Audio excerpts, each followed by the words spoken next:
Welcome back to the Tailosive EV podcast, ladies and gentlemen. I hope you're all ready to get whelmed because we had a normal delivery event. Oh boy, I'm whelmed.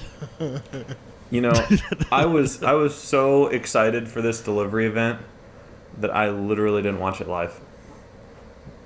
Yeah. Did Mike catch it live? I know you had school stuff going on. So ironically, at the time that I think it was just beginning, I was finishing up a energy storage systems class where one of the problems was designing your own EV. And so I got done designing my own EV and then watched Elon talk just about the Cybertruck. Yeah, that's all it was. No, it was some like sulfur-based battery system. It was weird. Whoa. Wow. But sounds interesting. Sounds like Tesla should hire you. I mean, also, at the same time, Tesla did delay the live stream for so long just for me to watch. I went to bed. I couldn't stay up anymore. That's what I was doing. I was like, it was supposed to start at like 10 my time, but then like by 11, I was still waiting, and I was like, I'm sorry. Good night. I love how we're all in different time zones, but we all were trying to get to bed no matter which time zone we were in. Yeah. Like, for me, I was like, it's 9 o'clock, I'm ready for bed. And Randy's like, it's midnight, I'm ready for bed. Yep. You know, everybody was ready. Yeah, I was ready for bed.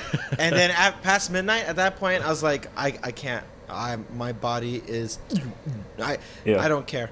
I finally tuned out when I saw the Elon Musk airplane tracker person tweeted that he just left Hawthorne. And I'm like, he just left Hawthorne? It's going to be at least like 30, 40 minutes here. Oh my gosh. Good night. Yeah. If you've been watching Tesla events for years, you know that this is very normal. Yeah. Though. I'll be honest. I know. But it was just a shame. I cannot think of a Tesla event that was on time. Cyber? No, that was late. No, that was delayed. There was like See, but 30, we were so minutes. excited for it, we didn't care. This one, I was like, I'm we not already that saw it. We weren't expecting anything new. I just wanted to see Elon. I did not think they were going to be Excuse me, any... Nick? Excuse you? There was not going to Didn't be you any... say last week that you were expecting like some Plaid powertrain coming out? No, or I Cybertruck? believe my predictions last week were the following. It starts 30 minutes late or more. Check. Elon gets up on stage, says 2 funny jokes. Check. They're done in 30 seconds. Not check, but close enough. Yeah, I was going to say. You thought it was going to be 30 seconds. Yeah. it might as well have been because... All right, I will say, Franz getting up on stage with the hammer, I was just like, That got me really excited for no reason. Yeah. He shouldn't have done If we're going through our checklist here, our leak or our rumors, Nick, I said no new products besides this. Check. Everything else. Randy's right. Look at that. Randy has a 100% Tesla track score. Woo! We need to make a website about that then. Ooh. We need a website. Well, I'll have to ask Sam. Randy track. Randy track. Just one person. He always has 100%. I will say though, even though we just had but the one thing, it is really cool. I am sad they nerfed long range. That's so dumb to me, but no need for it's like, okay, you're not really telling us the full picture here, or you're not being completely truthful with us. You are trying to save money, a big picture here. If you're going to keep radar on the Model S, then, okay, now, all right, this whole, it doesn't need it, baloney. And lumbar. Yeah, or lumbar. Yeah. This is, both of which I have both things in my car, so thank me, or thank God for that. But You have Model S features now. I have Model S features, but... I like how he said thank me instead of thank God. I know.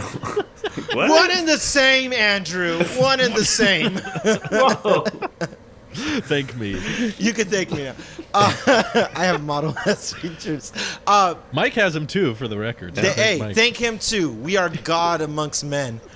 With our 2 lumbar support seats versus all you other We people have who perfect win. posture. No wrong. Look at Do our you guys posture. use the lumbar? Yeah. Mike and I are we're sitting better, and we have radars that no one now. Here, I'm just saying that if you were gonna say these are now luxury items, just say, hey, we're taking them out of the Model 3 and Model Y for to make them exclusives. I've been like, all right, fine, cool, whatever. But this whole like, oh well, the system's so good, and I was like, no, I'm not buying that. exclusives for making it luxury. That I can buy. And maybe even literally, if I ever had Model S money, I want this Model S. That thing looks amazing. But Dude. Randy also called it on something else too, Nick. There is a hardware override for the gear shifting. Yeah, okay. In a way, it's like capacitive buttons that disappear below the phone charger. But yeah. Yep. It's not really hardware. It's almost hardware. It's just another form of a button, which is still a button on the display. Now it's a button that's not on the display, but it doesn't push in. There's nothing physically going on that says now the car must go backwards. It's still just a piece of code that says go backwards now. There's just 2 ways to do it, I guess. 3 ways, isn't it? The one is you don't have to do anything. The first way is not to do it. That's right. The other one is this swiping feature, which looks really cool. It's right there. Yeah. I think that's so intuitive. Like, oh yeah, right there. That's cool. Because you put your hand over there for the gear stock anyway. So to kind of do that, I don't see that being that much of an issue. But for them to say it's like only 2 buttons, but it's not really 2 buttons. You have all these other capacitive buttons that are right there that you can hit everything on the steering wheel. You just cleaned it up, which I'm all for. But I was thinking it was going to be more minimal of like information displayed to you, but if it's going from button and click things from the stocks to just here's these illuminated lights on the steering wheel, oh okay, it didn't really take anything away per se. It's just you cleaned it up a little bit, and I have no qualms with a cleaner experience inside the vehicle, where you spend 100% of your time behind the steering wheel. Then make it as comfortable, and as long as it's intuitive, that's all I advocate for. Is it has to be intuitive with it. If the button's right there, it still makes sense for you, what you got to do, then enjoy your 6-figure vehicle right there. You know what's not intuitive to me is how you move the screens around, or at least the windows around on the screen. Like, they kind of showed it off, and it looked like they were holding on like the pause button at one point, but then they're dragging the screen. Yeah. So does like the system know that you're moving things around on the screen, or like do you have to drag in a certain location, kind of like with certain Windows devices, or maybe I'm not well versed in Apple products, but I'm sure Mac or iPad. That didn't look intuitive? Like well, I don't know. It's a little bit confusing in regards to like, can I drag it from the middle of the widget, or not widget, but the window, or can I drag it just from the top or from the side? Can I resize thought it was. I thought it looked pretty good. I thought it was fairly iPad OS-like because there's always a big tab at the top. That means you can grab that, you can detach it, and if there's not a tab, you can't. That's how I interpreted it. It was like a 17-inch iPad. Except the tabs on the iPad, it's normally at the bottom. On the Tesla, except it's it's not an iPad OS, so it's already better. It's much better than iPad OS. This is the best iPad ever made. Yeah. What do you guys think of the colored icons? What's kind of making a those return? I did not like. Yeah. They're kind of back from 2012. Kind of distracting. Honestly, they look weird. Having continuity of a color scheme seems it would be preferred, but I don't think it's that. Is there? Well, let me ask you this. I'm trying to figure out why they would do this. Did they update like color gamut or something like that? Are they trying to show off something by having more colors? If they have, they haven't told us. Okay. But so far, all we know is the resolution, which is that it's around 2K. But they have said nothing about like the dynamic range or the nits of the display, other than just it's a 17-inch. I'm pretty sure 60 hertz panel. I will agree that the unintuitive part to me is why they wanted the horn to be a capacitive icon on the yoke. Why can't that just be the center? My push the middle thing? engineering brain thinks that the airbag is taking up all that space because that center area got a little bit smaller. If you look at the Model 3 or Model Y, the center airbag area is a little bit bigger. It also has like a little compartment on the bottom, where on this it doesn't have anything below it. It's just the center little area with surrounding electronics. So if you want a airbag on your steering wheel, which is a smart idea, you put it in the middle, and maybe you just don't fit the horn in there. So there's no room for the horn anymore. That's my theory. How hard is that though? Pressure sensitivity on a not that on a hard. cover? I don't know. Does that take up a lot of space? It's 3D Touch did it with a single gasket, so I don't know. I feel like it should be possible. I get that the airbag takes up a ton of space, but I feel like just pushing on something shouldn't take much.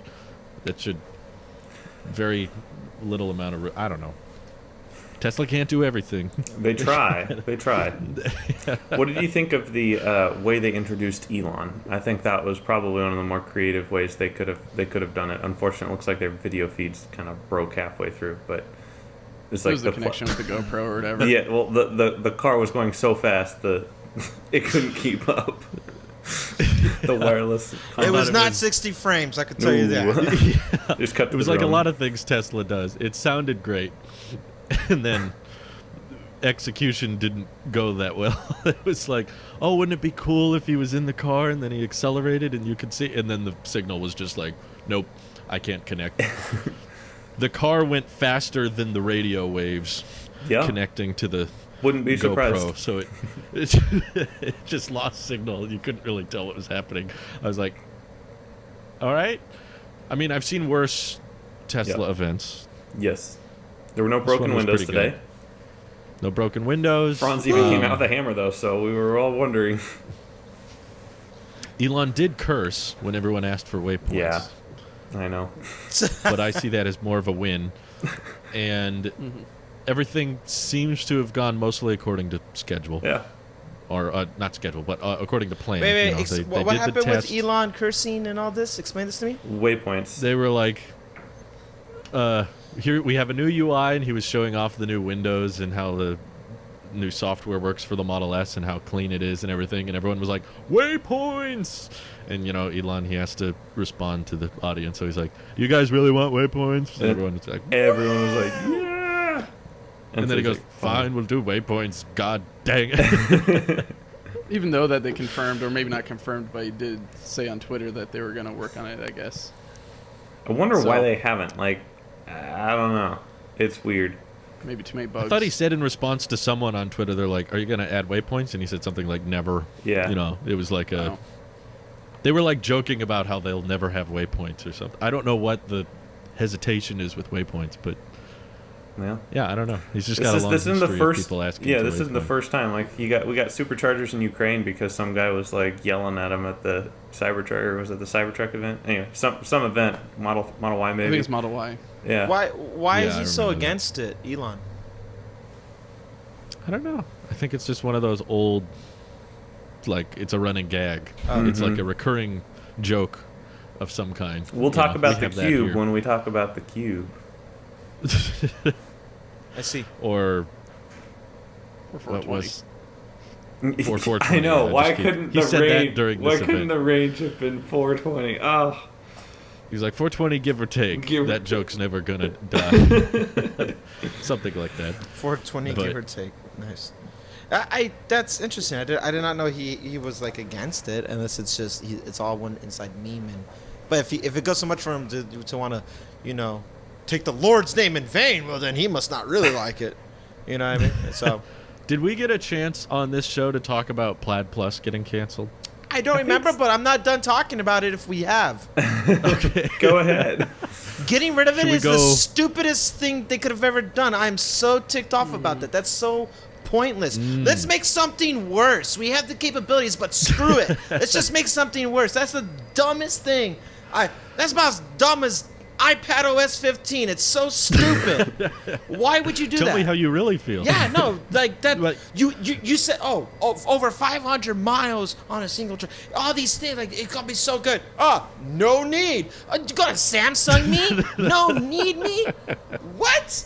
Oh no, that is so dumb. You're telling me you have the means and the capabilities, and you can also make maybe more money off of it too. But we don't feel like it, knowing darn well people will pay to have that. Well, they need to have some kind of differentiator between the Plaid Plus Model S and the Roadster. I think if the Plaid Plus Model S is as good as it was looking, then a lot of people who might have considered putting $250,000 down for a Roadster might have just gotten a Plaid Plus. I believe the Roadster. I disagree with both of you right now. Oh, I don't know how wow. that's possible. Okay. How about you, Mike? How do you I feel? disagree with both of you. How's that possible? I have a different theory. My theory is that they took it away because too many people were ordering it, and it's going to get delivered next year to people who still hang on to the reservation. I think the reluctance. I disagree with all of you. Okay. Go ahead. Well, wait. Let Mike finish. Let's hear. Go ahead, Mike. I mean, I was going to say that Tesla's reluctance on keeping it as an option is evident in the fact that they had so many people going for it. Like, why go for the Plaid when you could go for the Plaid Plus, which is just a little bit more, but you get so much more range, and you get the new 4680 cells. Like, why not? But then you get a whole huge surplus of it. I think kind of like what we've seen with Plaid right now. If you look at the website, you can configure any Plaid Model S you could get this month versus, or at least in my area this month, versus the long range where it says like October or something like that. So yeah. I can only imagine that where they have a whole bunch of long range and Plaid Model S's ready to go, but no one's ordering them. Everyone's just waiting for the Plaid Plus. So I understand from that perspective if that's where they're going. If they just canceled it, then I kind of agree with Nick's idea of the fact that it's eating the lunch of the Roadster. I mean, think about it. Something that goes almost 600,000 miles, does a 0 to 60 in less than 2 seconds. 600,000 miles. Yeah, I sorry, wish. I totally misspoke. That's that really would have been nice. 600. Never It will charge eventually again. get The there. 1 million I lost mile everyone. battery pack is Never almost here. charge again. It's all gone now. Yeah, 600 miles, 0 to 60 in less than 2 seconds, and seats more than 4 people comfortably. Like, Yeah. why do you not go for it versus Yeah. the Roadster, in which And I it's guess at that $100 and point- something $1,000 cheaper. Like, Yeah. At that that's point, a non-issue as well. Because Roadster is a collector's item. That's what Okay, it always fine. is. That's how I was going to say. Roadster, for one, is going to do 0 to 60 in 1.1 with, like, gas thrusters, which is, like, a completely different Yeah. beast entirely. It's also looks totally different. It's an aesthetic-wise, it's like it's a sports car versus a sedan. I feel like they almost shouldn't necessarily be compared. But, like, a point I You're saw just brought up... offended at my comparison. Wow. Okay, Drew. Let me get my boxing gloves on. I get... I mean, like, Okay, I don't Logan think Paul. the Model S, which is... It's been tinkered a lot, and the design has changed a lot, but it's still kind of a 9-year-old design going up against redesigned, revamped Roadster, which looks totally different. It was something kind of a Tesla hater was saying, but I thought there was some weight to it, is people were like, this Plaid Model S goes faster than a Bugatti this or a Lamborghini that, or, you know, enter $1 million supercar, and you can say this does it for way cheaper. Yeah. People are saying the reason people buy those cars is not the pure performance of them. It's a status thing. Yep. Yeah. When you start talking about $1 million hypercars, it's because it looks a certain way, and you're trying to show people how much wealth and money you have. Yeah. So if you can achieve that same performance for a cheaper car, that doesn't mean those cars are now pointless, because they are meant to be a design flex, and the Model S has been around for almost 10 years now. Its performance is amazing, and in my opinion, it's the best designed sedan, but that's very subjective. I just think it looks great. But I could understand someone saying, that looks like, you know, basically the same design from 2012. That's not really going to flex. That's not going to show value. That's not, like, it's not all about the performance when it comes to hypercars. And that's where I think the Roadster makes more sense, is because that's a different design. That's something that's going to be extremely eye-catching, something people aren't used to seeing on the road. That's makes it more hypercar territory, but I guess it doesn't help you flex your value as much because it's not millions of dollars, but it's still super valuable. So that's why I don't agree with the Plaid Plus is too similar to the Roadster, because I would say, you know, the differences between Plaid and Plaid Plus are pretty, outside of range, pretty small. So I do think it's because way too many people were going for Plaid Plus, and when Tesla did Battery Day, they were hearing about the Lucid coming out way back then. Lucid said their deliveries were going to be early next year, you know, in the spring or April timeframe, and they were like, okay, they keep flexing about range and they keep flexing about performance. We want to show that with our new batteries we can beat the Lucid. I don't think the 520 Plus came out of nowhere. I'm sorry. I'm not going to believe that was just a coincidence that they chose 520 for some reason. That was very intentionally. You could have just said 500 plus, or you could have just given the actual number. But instead they said 520 right after Lucid said 517. So I was like, this was purely Tesla doing their own flexing with 4680, saying with these batteries, we can achieve better range than anybody else. This is going to be the best range you could get with a sedan, and it's going to be cheaper than the competition and whatever. And then they were able to figure out how to mass produce the Plaid powertrain. You know, they were working on the carbon fiber covers and everything, and they were like, okay, this is really powerful, this is really fast, and we shut down Model S and X production for a while, but our supply chains are still mass producing all these 18650s. We got a huge stockpile of these older batteries, which are still pretty good. We can still get 400 miles of range on them, and we can make a Plaid now. We can technically release the Plaid early, because when they originally unveiled it, they said it wouldn't be till the end of 2021. But they had to make the choice between, do we wait until 4680s are ready to go into the Model S, and then we probably got to give it structural battery packs, single-piece castings, and all this other stuff, or we can just put the Plaid in now, take this huge profit margin on them because it's a six-figure vehicle, and deliver them. And that's why we saw the Plaid Plus get more expensive that 1 week. They were like, oh, actually, it's more, please get the Plaid. And then people didn't stop. So then they took away Plaid Plus. It was grayed out, but it was still listed. They were like, no, don't order Plaid Plus. We're not going to let you. And then a few days later, it's gone entirely. And now I think Tesla is going to just permanently act like there won't be a Plaid Plus. That doesn't exist. It's not going to happen.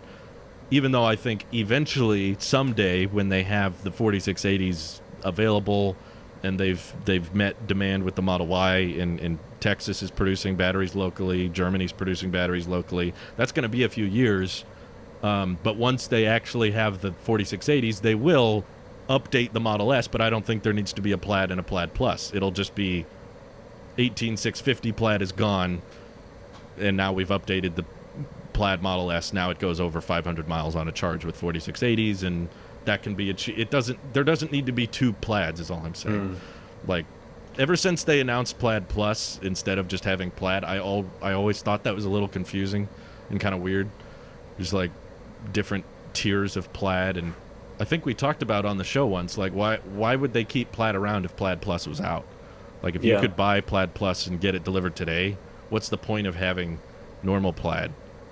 Because I don't see that much difference in market between those two vehicles. They're way too similar. So it's the Osborne. Classic Osborne scenario all over again. Oh, no. You just couldn't stop. You couldn't control yourself. You couldn't help yourself, could you, Drew? I thought I went pretty far without saying it. But you had to conclude what you sick boy. All right. They're reverse Osborning. So here, my only pushback on that is I think the naming is the part that's really screwing everything up. It's the naming. We're getting into Apple territory of screwing some names up here.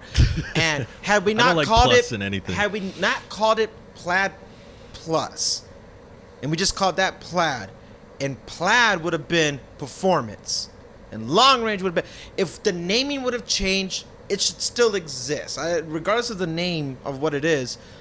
I saw a difference in regards to the first thing that anybody's eyes are drawn towards. I would say not anybody's, but most people would be the range, how far it can go, and there is a substantial difference that starts to happen now that you're breaking over 500 miles on a charge. But no need. No.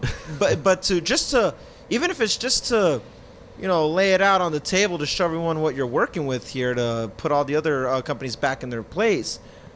I feel like that type of capability. If we're talking about new battery cells, if we're talking about better range, we're talking about a quicker this, a shorter that, and they start going down an itemized list of doing a side by side between what Plaid Plus would have been and anything else in the competition, and even in their own lineup, and just called that Plaid and called regular Plaid something else, perform whatever. Then, if we have the means to do that, and you're confident enough that you're going to start selling them like that, do it. Don't hold back and keep, like, we'll save it for a later day, and maybe we might have overshot the gun. If it's a production issue, then the fundamental issue is that you don't sell something you're not ready to sell. If it's Model 3 type of production issue all over again now, because like, oh, we're getting higher demands. If it's what we think the Cybertruck is going to be,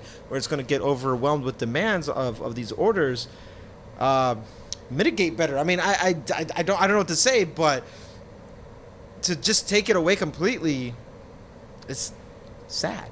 It call it whatever you want, but you obviously have put enough time into this to make it to the point that you're taking reservations, that they didn't do any type of event to talk about that. This is all what we saw online, and so you were confident enough to not have to try to sell it to us. That's like, hey, we got this thing you can buy. Oh, we're getting a lot of interest on there. All right, pull it back. It's that Tesla wishy-washy thing that kind of irks me sometimes, you know. But I think it's not similar enough within Plaid, regular Plaid, to where it should not exist. Call it what you give it a different name. Make it a different series or something again. Like you have different ways you can market it and still have it work. And if it's true that it's going to eat into Roadster territory, in my opinion, I think more people were always going to buy the Model S regardless, even if these are the numbers we're working with. Tesla's not going to hurt their inevitable growth in range and speed and everything else just so that way they can make the Roadster look good. I think the Roadster is such a minor thing on their whole business plan. It doesn't really matter. It's dessert. It's dessert. Don't hurt the company's growth on what you can put out just because it's now, hey, this one's more appealing. You can make the argument the Standard Range Plus Model 3 is the most appealing because it's the cheapest, and then it's the same argument then. Well, it's going to hurt performance or long range this or Model Y. If it's a cost thing, we can compare that to anything. Roadster is its own beast, man. Like it's that sucker's in space. Like that has its own marketing. Everybody knows what that is. So we're gonna put that to the side and say, let's bring the Plaid Plus back in some configuration, because if we have the means, do it. Let's give the people what they want. Yeah. I think that's the issue. Is the fact that they just don't have the batteries for it, and there's just so much demand for something over 500 miles. Is at least my viewpoint. So those two factors ultimately kind of made it the downfall of appealing, but also not ready. So. This is the first time, Mike told me this yesterday or something, but I think it's the first time Tesla has ever under-delivered on the range. I can't recall another instance in where they unveiled the vehicle with a certain range and then the actual delivery was less. And this is quite a bit less, you know. When they unveiled Plaid Model S, there was no Plus. It was just Plaid, which is, you know, the best Model S you can imagine. And it has insane acceleration, and they were saying quarter mile time in less than 9 seconds and 520 plus miles of range. Now we have this one, which is early. We got in the grand scheme of announcement to delivery, this was technically ahead of schedule, but the quarter mile time is not under 9 seconds, and the range was not even 400 miles. It was sub 400, and it was promised to be over 500. So, yeah, it's kind of surprising because this is something Elon has often criticized about. Like, he always hated it when companies would unveil a vehicle a certain way and then wouldn't deliver that production model. I wouldn't say it's really a fair assessment, though, Drew, because these are two different models. I mean, the branding is confusing and the same, but these are still two different vehicles. If you look at like an internal like serial number thing, I'm sure the one that they were talking about having the 520 miles was what ended up being called the Plaid Plus later, and then obviously got canceled. So I think that they were being genuine when they said it, and I think right now they would also say we never really lied, you know, or we still hit the. I think that they'd say that we never told you what the regular Plaids, you know, the production Plaid models top range is going to be, because it kind of got changed and the Plaid Plus disappeared. So I don't know. Does it make any sense? That kind of goes against Elon's whole ethos then, though. If we never told you what it was going to be, but you're still misleading in that sense. That's very fair, but I don't really see them doing any other way. Outside of the, I could envision a couple ways, but there's lots of things I'm sure Tesla would do in hindsight, but like for me, if you're not drenched in the EV community, watching EV channels and keeping up with the news, you saw then you should watch this a podcast. Battery Day event. Yeah, you would listen to the podcast. You saw a Battery Day event in September, and they unveiled a vehicle called the Plaid Model S. And then you waited a long time, and then Tesla tweets out, Plaid Model S delivery event. Delivery event going down in June 3rd, and then June 10th, and then at 7 o'clock, and then 8:15, and then 8:45. And then Plaid Model S event, here's the range. It's like 130 miles less than what it was at Battery Day. So, and they took reservations. Like, as soon as it was announced, you could put down, wasn't it 1,000 at first, or was it 100? I think it's been 100. It's been 100? Like, they accepted reservations with people excited for those specs, and now they have a vehicle under that same name. I get that it's not really the same because they changed so much of the internals, but I'm struggling to figure out an equal parallel to like a vehicle they did in the past and then changed their mind on and changed the infrastructure. I think I can't think of at Battery Day a better way to talk about how 4680s are going to change the future. You know, it makes sense to me for them to say, you know, 4680s will allow for super cheap vehicles, and we're going to do a 25K model in 3 years. And also it allows for extreme performance and range.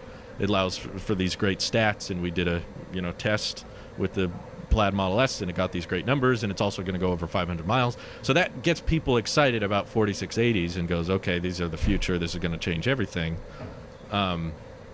But simultaneously, I could imagine them looking at their supply chains this year and being like, Germany's going to come online, Texas is going to come online, and they need batteries. And every single cell we produce from Cato Road has got to go there. And we can do a Plaid Model S. It just won't have crazy good range, but it will be very fast. And we can use our existing suppliers for that and still have a very thick profit margin on it. I could see that viewpoint and say, yeah, they made the right call. It was more of how they announced it that I think was I don't think botched. Tesla's ever like, really had a great record for announcing stuff correctly. No. You know, they're very much, let's just chuck a steel ball at the window and see if it goes through. It's like, exactly. Their whole let's just see what happens. Stage presence, and part of it's the ethos of constant iterations, right? So Tesla, SpaceX, they're not planning things 5 years in advance. They're really not even planning things 1 year in advance. They're barely planning things months in advance. Okay, maybe grand picture, we want to have this or that, but the specific nitty gritty, like they're very fast. They're not stuck on an engineering idea. If another option, heat pump or single casting front piece, like if that pops up as being a better, more viable option, they're switching to it. And that kind of just shows you how fast Tesla iterates, how fast SpaceX iterates. You know, they're not just sitting around saying, oh, but we announced this 520 range, you know, Plaid Plus. It's like, no, that's going to take 3 years to get the battery production of the 4680s to the point where we can profitably sell that. And so we can't do that for 3 years, you know, whatever the number is. And so, yeah, they start looking around. They say, oh, wow, look, we got a whole bunch of these smaller, older batteries, and it'll do the job for the performance, maybe not the range. And they just kind of pumple it together. And that's Tesla, right? They're not Ford, they're not GM, who, you know, the Ford 2022 Lightning is going to just be amazing and epic, and we'll tell you all about it, and they'll make it. It's Tesla. That's them. That's them. Yeah. People who are expecting Apple style regularity and, you know, announcement styling, you know, whereas we know every September we're going to get an iPhone. We know at DubDub we're going to get new software. If people are expecting that out of Tesla, where things are regular and repeated, and that's not Tesla. What makes Tesla special is their anonymity from that.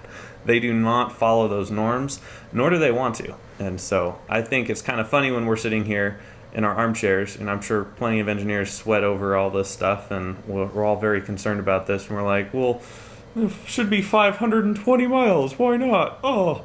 And they're real engineering concerns that they had to go through. So, I don't know. I ranted, sorry. I feel bad for the engineers that worked on the actuating spoiler. on the prototype that we saw on the racetrack, Yeah, and it that's didn't true. make it to these. So again, that I keep on I returning hope- to this. Maybe that active spoiler is on the Plaid Plus Model S, and Yeah. that's just being put away for a certain amount of time. I'm 100% agree with Mike there. Like I'm hoping 3 years from now there'll be a website refresh that says Plaid Plus with 520 miles, and we'll all be like, I don't want Plaid "Yes!" Plus to exist. Why not?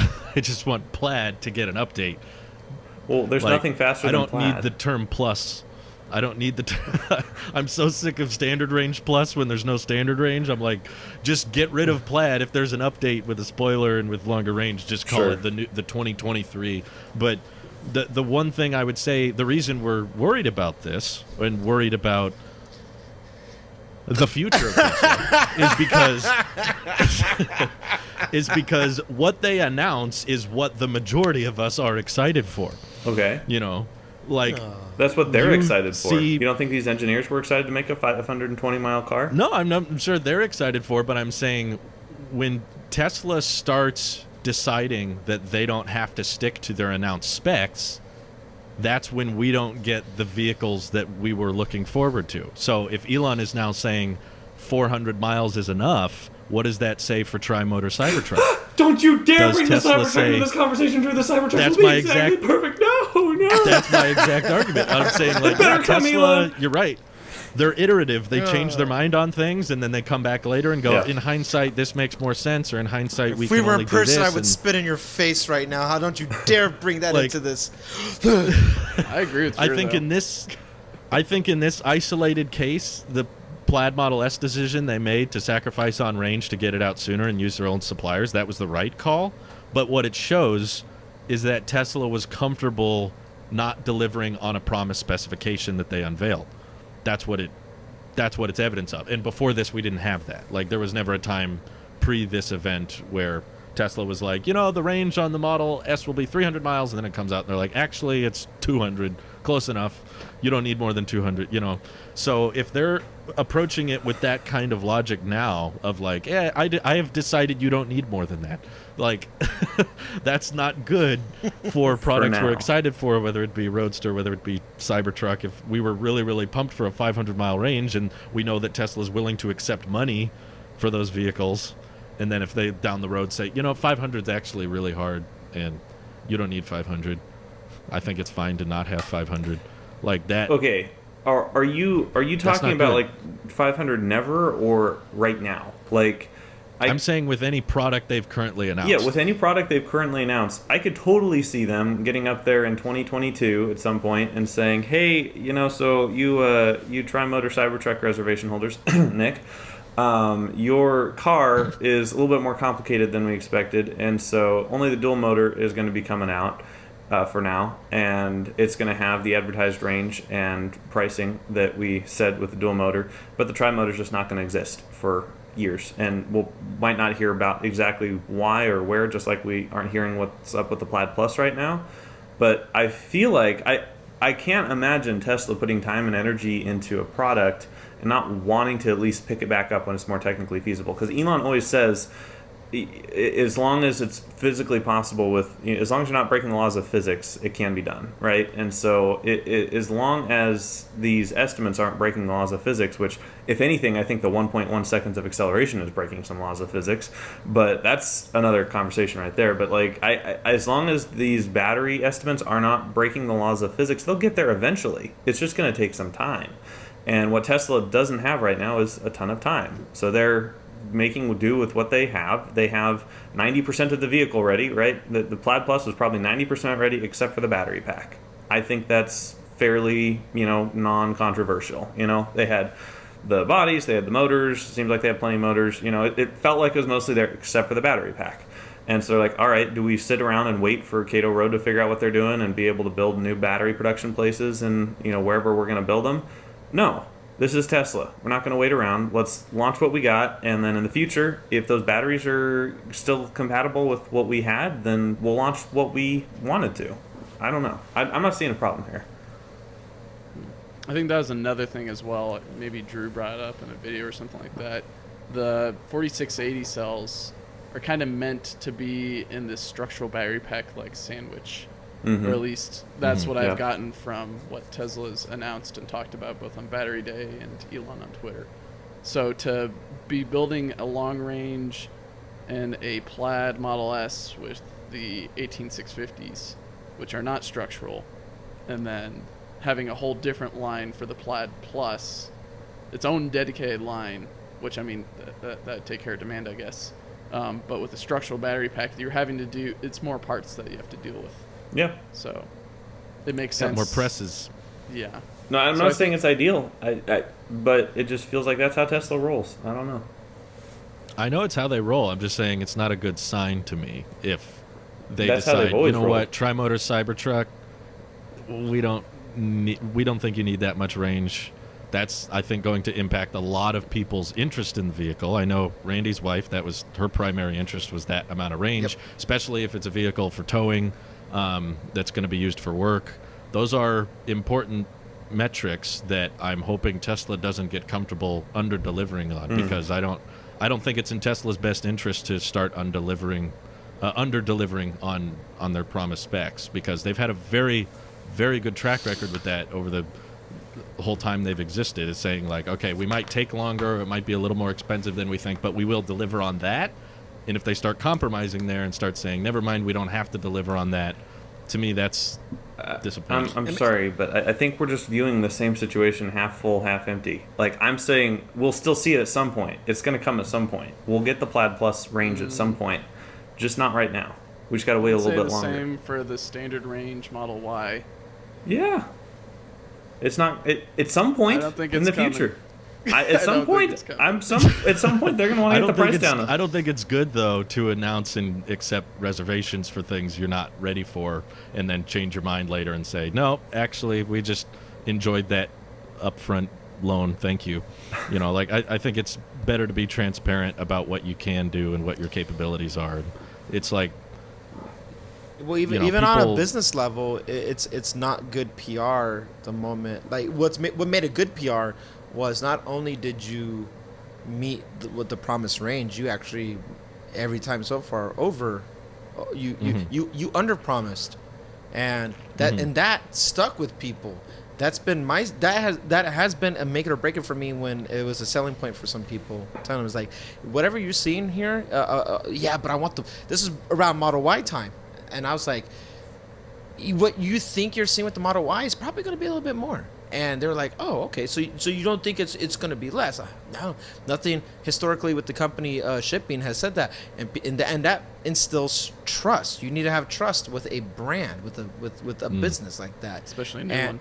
Yeah, especially a new one that has been it's been an uphill battle this whole time for Tesla, and at least they can say, well, here's the facts, and they put their money where their mouth is, and they've always met the product's expectation, bar some quality control issues or deadline issues. It is what you were shown. Elon's like, I don't like to show things that I can't ship, and and he's like, I don't want to give you fake numbers.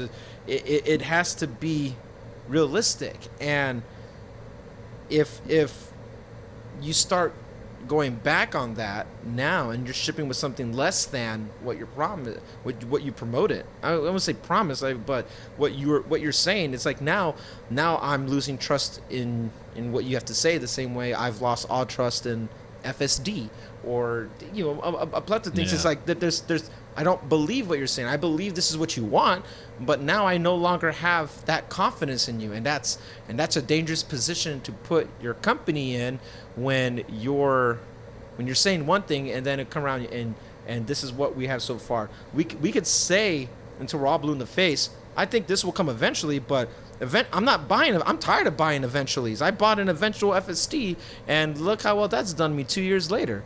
I don't want to buy eventually. That's not good use of my money, and that's disrespecting people's time as well, in the sense that I want to buy this thing that you said over 500 miles, and now it's not. It's not a slap in the face, but it's more of a like, okay, you couldn't do it. But the moment I start to see the trend really start to pick up, and this is the new Tesla of like, oh, well, this is what we want to do. Cool. Well, I want us to be completely, independent of fossil fuels. But I mean, that's the point, is what we want and where we're at. And now it's a business transaction. Here's my end. I didn't promise you $60,000 and gave you 50. I upheld my end, so we're now uphold yours. This is what you were saying. This is what you should come forth. If it's a little off, it's different.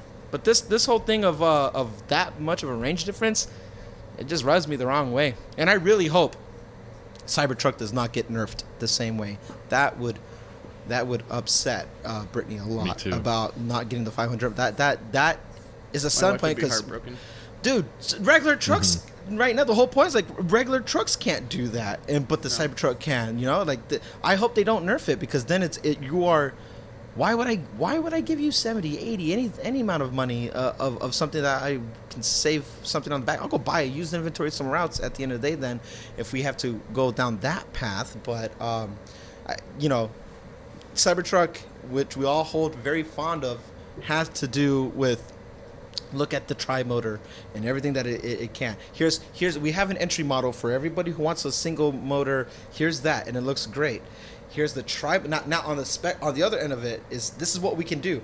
If you Plaid plus that to me, and then you take it away, and now you're getting a dual motor, I'm gonna be woo, yeah. So, or they X the single motor and then nerf the tri motor so much to where it's like, well, might just save money and get the dual motor at this point then. Right. Yeah. It'd be kind of sad if that's the only trim that makes it. I'm going to be just the dual motor. Cautiously optimistic still. I'm being critical now, because right now historically they've stuck well to their ranges and stuff like that. So I'm cautiously optimistic. But what happened with I don't know what's been happening within the last 6 months has made me like, ooh, you're doing a lot of this, and maybe there's a lot of pressure on the company. They did so well during the pandemic. Like, there's so much pressure that they have to say something, But don't write checks your mouth can't cash, So I don't know. Tesla has a good history of making that bet and having it work out. I feel like a lot of times Tesla, especially Elon in particular, right? He'll say, we're going to do this great big goal, and they might not make it. We're going to get to Mars by 2020. But yeah, good one, Elon. Exactly. But hey, we are a lot closer to Mars than we were if you didn't have that. When they set these lofty, almost unattainable goals, it's hard, yes, when they can't reach them, but it's almost expected, right? Like, in my mind, I was like, wow, 520 miles, how do they do that? And now they're like, we don't know how to do that. And I'm like, oh, okay, that makes sense. I don't know. I just feel like it's different Elon, though, Nick, if you put money towards that, though. Yeah, right? and that's what I was going to say too. If I was in line, I would be a little bit more upset. 100%. I'd probably still be waiting for the Plaid Cybertruck though, or the Tri-Motor Cybertruck, because the Plaid Cybertruck. I want the Plaid Cybertruck. Can we get that? Yes, that would be nice. He's referenced that. Yeah, he said just that like have the bed fall out and have like a Merlin MDA engine in the back, and just like. Is it even a truck? 0 to 60 and yes. No, I mean, it's one thing to claim great objectives and great goals that you can't achieve. It's another to sell people on great claims of great, like, I'm going to take your money because I will deliver this. Yeah. I'm going to accept your payment, or whether it's FSD, whether it's the Roadster, whether it's $100. Like, if you're starting to collect money, that's when it feels weird. If you're just telling people I'm going to do this and you're not asking for them to pay for it or collect money for it, that's, I think, more okay. I don't have as big an issue with that, because yeah, we're a lot closer. You're right.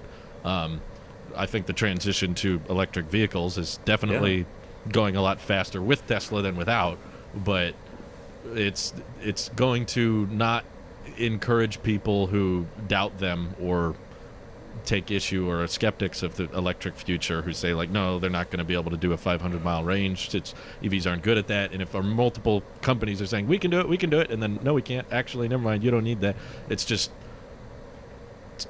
it's like Elon said, you don't want to unveil something that people won't get. That's not good.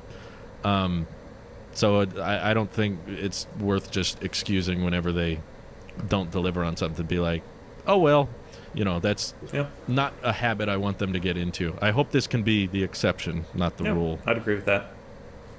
I feel like this would be the exception because Model 3 and Model Y are the mass produced, like everyone wants those things, and barring the whole standard range Y Tabasco, I would say that we're doing well with those vehicles as a whole, and everywhere. So those are great. So some people who have six figures to blow don't get their Plaid Plus. They'll get over it. Marquez is still going to get the latest and greatest when his lease is up. You know what I mean? Like, that's not. I'm holding out for the Roadster. It's not this instance we're worried about specifically. It's just that I don't want that to have a snowball effect to the stuff that does matter.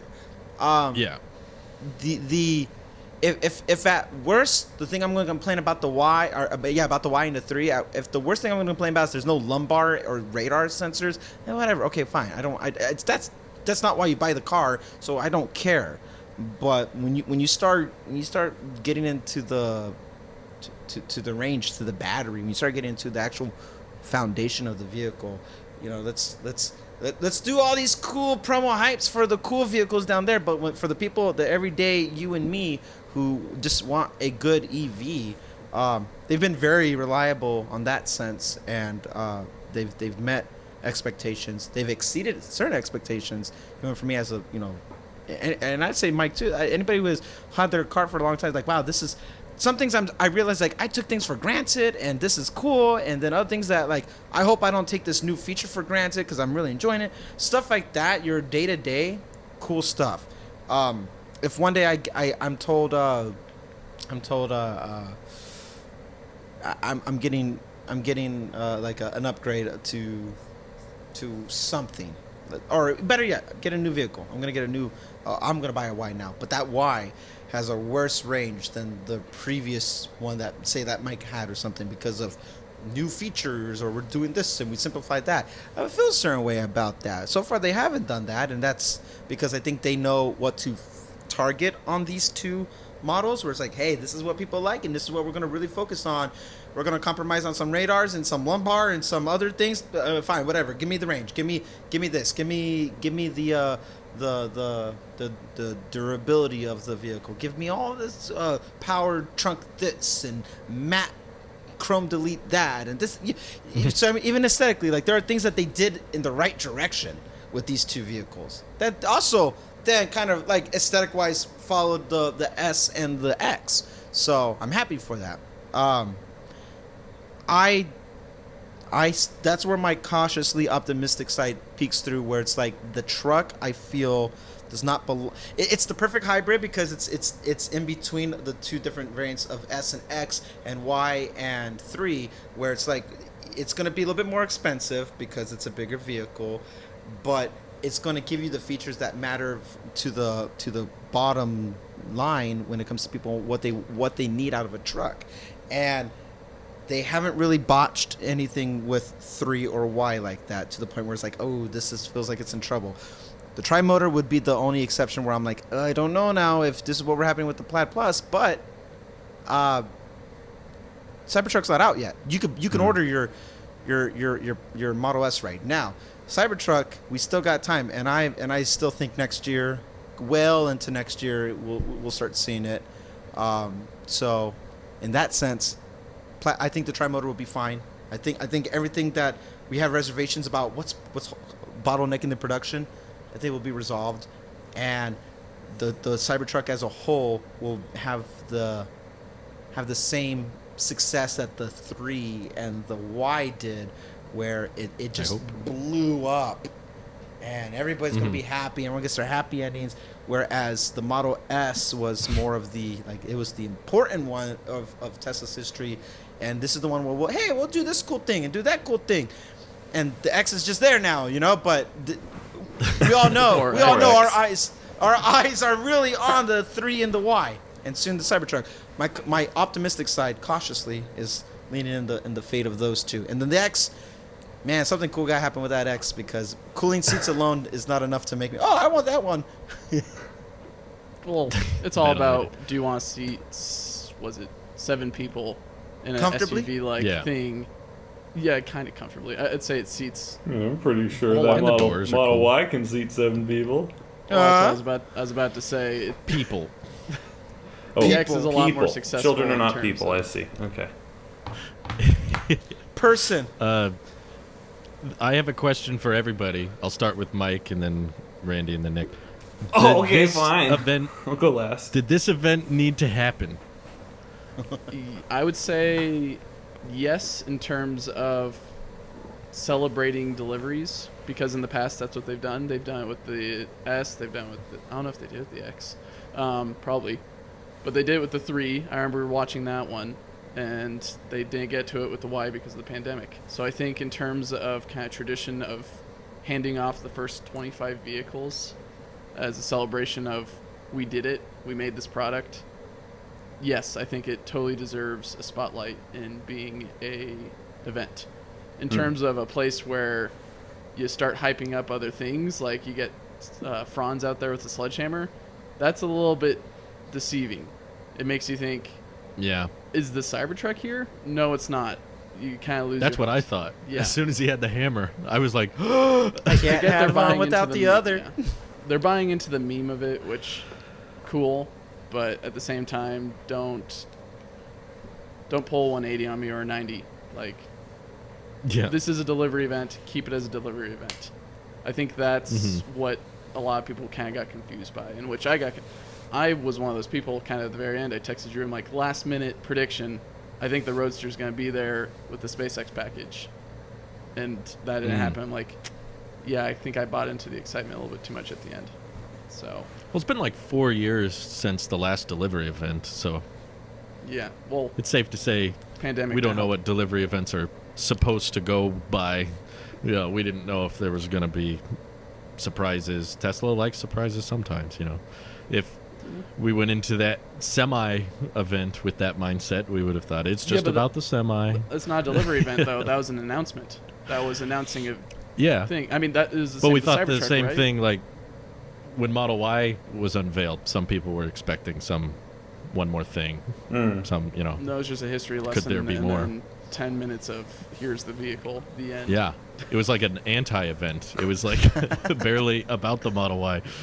It was mostly talking about their upbringing. So you never know, really. That's why I think a lot of people were speculating and interested in what was going to happen. How about you, Randy? I don't think that there should have been an event for it, but I also know that when there is a live stream, I don't look at it the same way I would like an Apple event where they're trying to run up time. It's anything that's a live stream, anything that's an event, anything that's a keynote, anything that's anything from a company is all about PR, and or it's all a big ad. And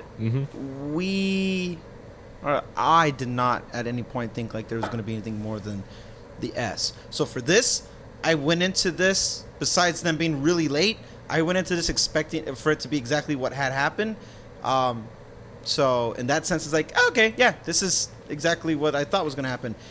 Should there be it? I mean, I'm a fan of updates, website updates, really, because that's official, and live streams are official too. But the whole starting really late and just kind of never being on time is tedious. And I feel like this could have been a website refresh. You already broke my heart about the Plaid Plus. So, I mean, at this point, it's like, all right, it's out. It's launched. But I do agree with Mike about this ceremonial process of it. I don't think it should be overlooked. But an update to something doesn't feel like it needs a live stream. Something new, hell yeah, let's do it. Okay. Give me Cybertruck live stream for the first 25 deliveries or something. Absolutely. I want to say, I'll do Roadster. All that, yes. An update to something, nah, I'm good. That didn't. I feel like that was unnecessary. But I also was not expecting anything more. Cybertruck was a cool surprise. Oh, we got an ATV. Okay, bye. Hey, technically something more. You know. Every time we had something new event, like when there's a bigger thing. maybe I get more excitement, but we're launching an update, and we're going to talk about it on stage. This is going to be as exciting as talking about battery cells. Let's go. I mean, they did show off the display in which all the things that we've seen in the past weren't even accurate with, like, the Kettleman City version of that. Right. So it was a nice, I don't know, it was a great way of producing that information for the masses who are interested. So Sure. It's a nice And some would way look at the Plaid Model S unveiling as kind of a one more thing, because it was Battery Investor Day. We weren't there for product announcements. It was mainly just investors, let's talk about batteries, here's our roadmap. Actually, by the way, we're going to have this really cool car. It wasn't there, but they also are like $25,000 car. I remember a lot of people saying, like, this is not for product unveilings. This is just going to be nitty-gritty chemistry details. And we did get actually a bit more than we thought when it came to the meat of it with how the products are going to be. We didn't get those products, but still, there was a bit of a one more thing aspect, I would say, to even Battery Day. But how do you feel about it, Nick? So the event itself was fine. It's kind of what I was expecting. A sub 30-minute event. I think the final time was 29 minutes or something.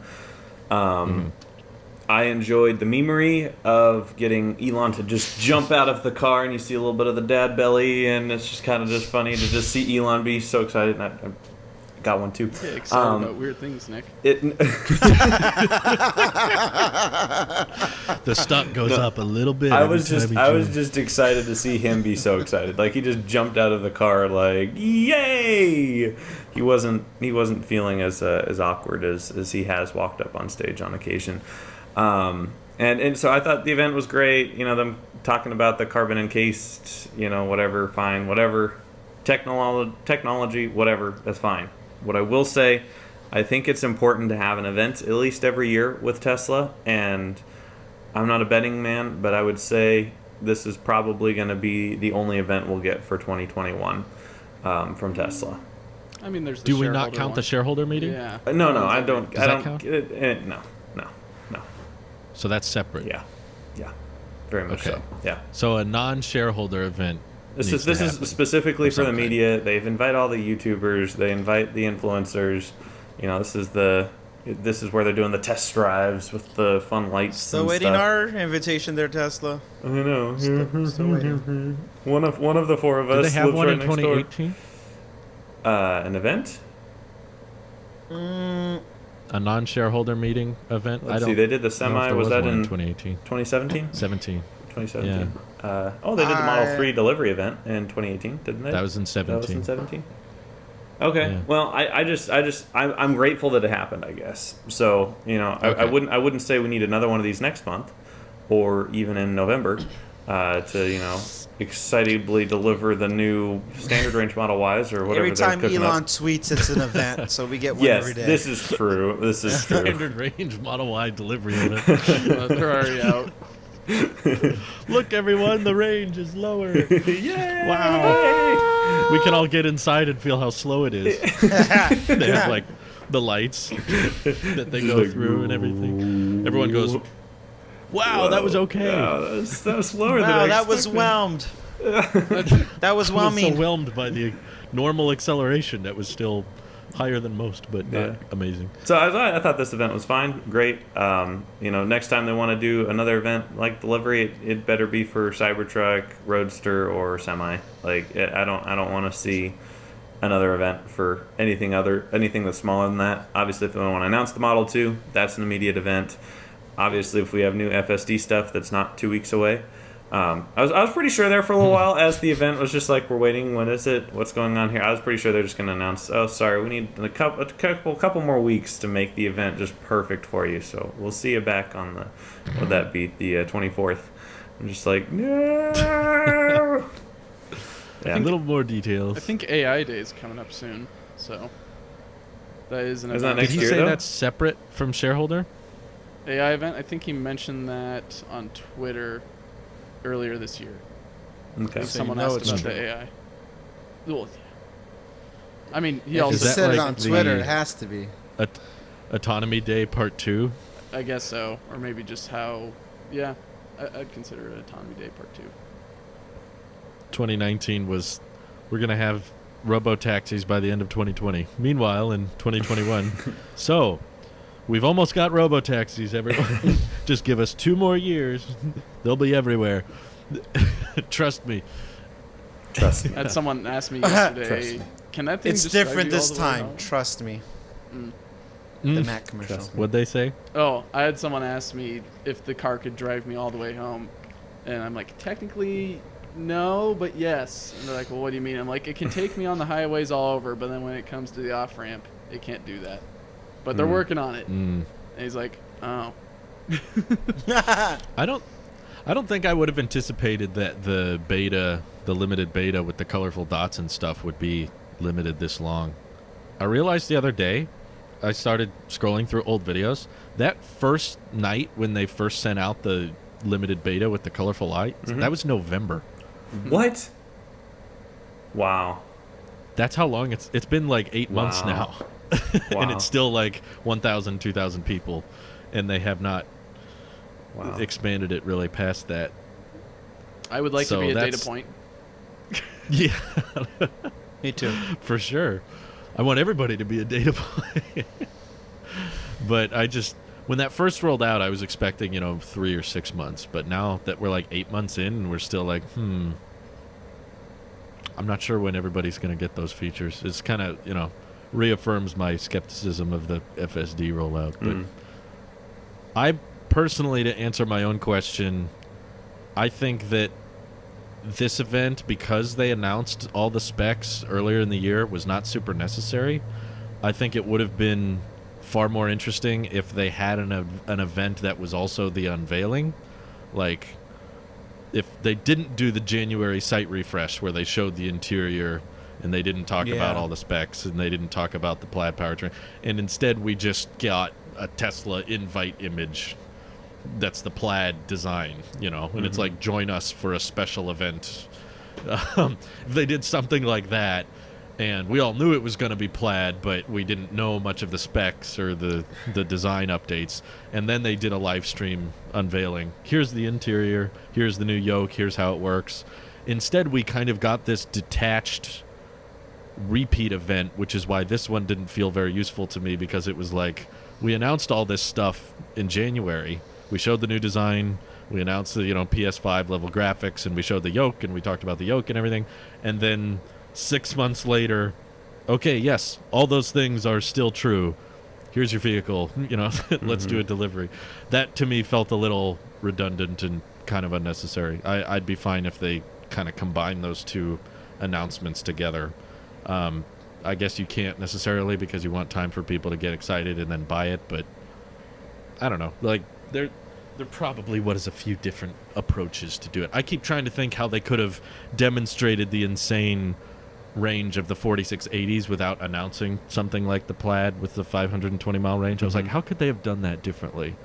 I was trying to think maybe they could have done something more with the Roadster, of like a 4680 equipped Roadster that we took to the Laguna Seca and clocked all these great things, or talk more about the Tri-Motor Cybertruck and how much range it's able to get with the 4680, because they wanted to talk about how those cells were going to allow for amazing things.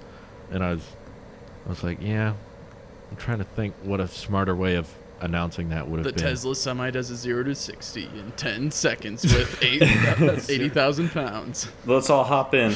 Get everyone on, like, make a custom semi trailer that just has a bunch of seats with seat belts, and just have everyone get on from the event. And I would love a semi delivery event. That sounds wonderful. it's just the one guy It's from just all Walmart. these like there's all He's just these like, representatives. The Lay's Frito company has like 5 guys there, and they're just like, yeah, all right, we're getting our trucks, and then they have all these semis lined up, ready to take delivery. That sounds. No. That sounds fun. They gotta ceremoniously put the first pallet of stuff in on the back of one of the trucks, and then have it deliver it somewhere with the drone. There's a with the semi drone delivering the following it. semis. Oh, I was thinking more of the semi rolls in and then, of course, has something in the back of it, which is just the SpaceX Roadster. ooh, Oh, Ooh. or another semi. So it kind of satisfies A smaller your guys' semi. criticism of the fact that they didn't announce anything substantial in this delivery event, while also still staying on topic. So, yes, it was about the Semi, but we also brought the Roadster because they're somehow in this weird entanglement together since 2017. They're just this Beauty and the Beast couple with the two of them. You know, you've got two vehicles that really shouldn't be unveiled together, but somehow they did it, and it was amazing.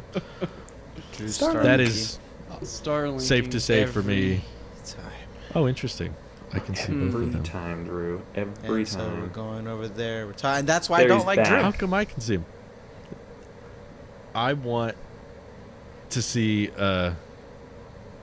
more events like the Semi event, because that was the beauty of One More Thing at its peak, and that was, I think that's still my favorite Tesla event by far.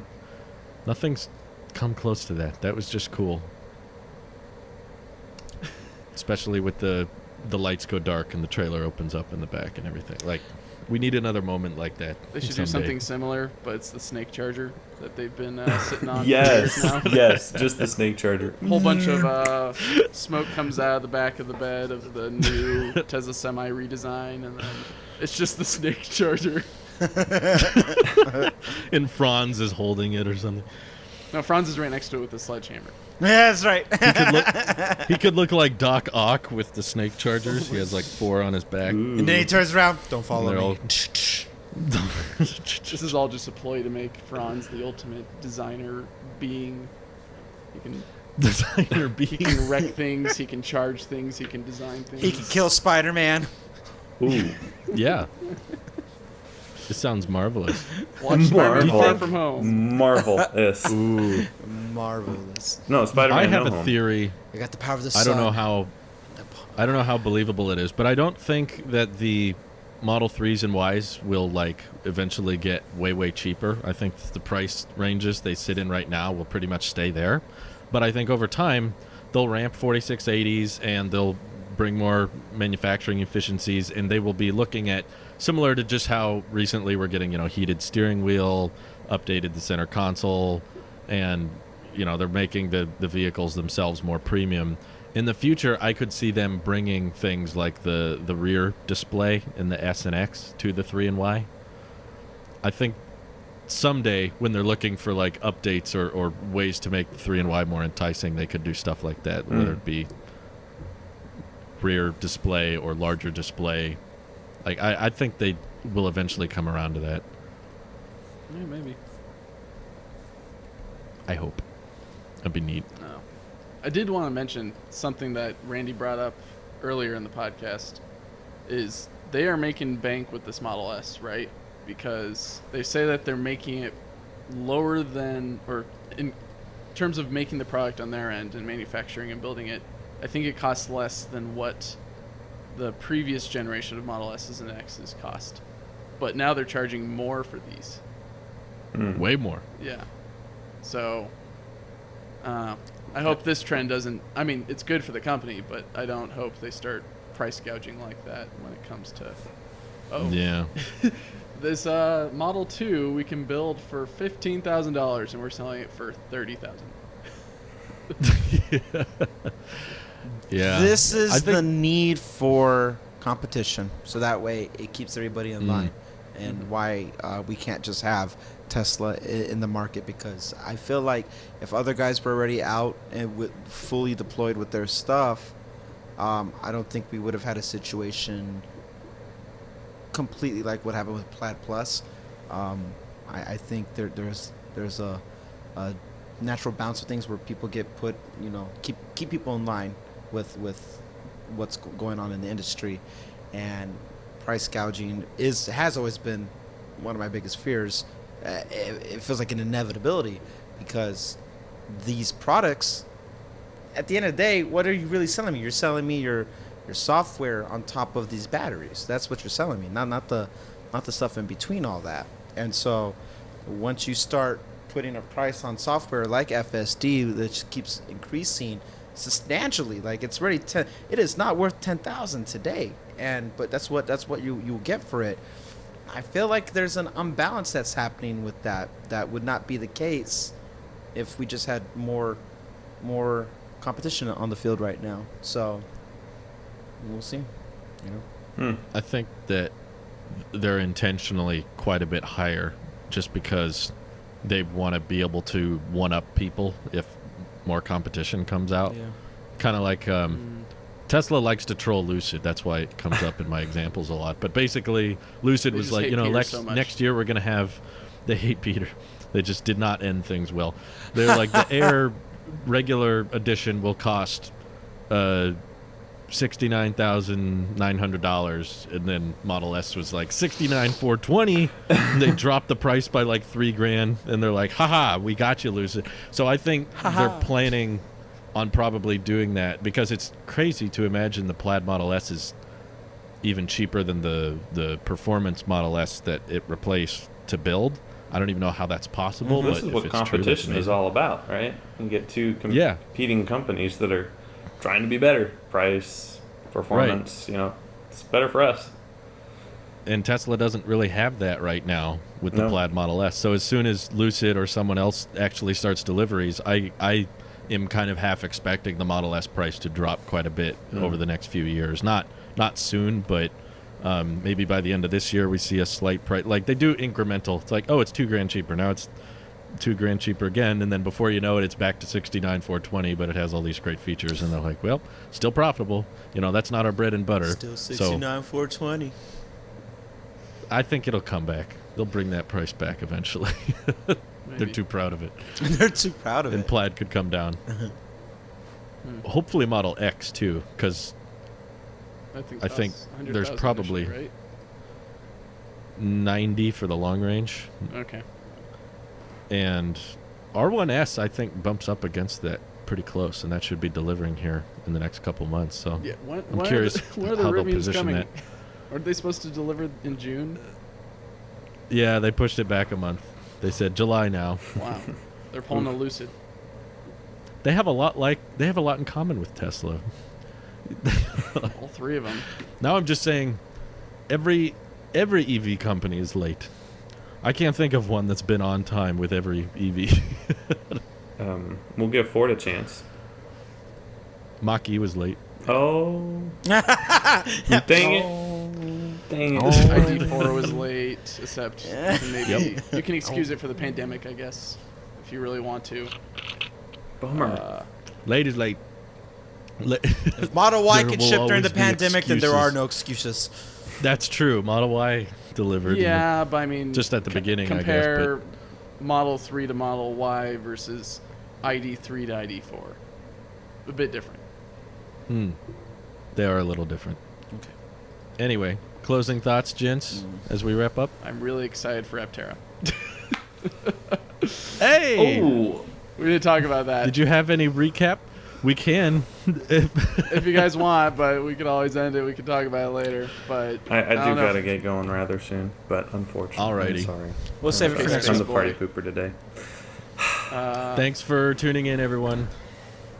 See you next week. And Bye-bye. hopefully Model S deliveries have begun. Enjoy playing Cyberpunk 2077 on that Tesla Model S. Bye.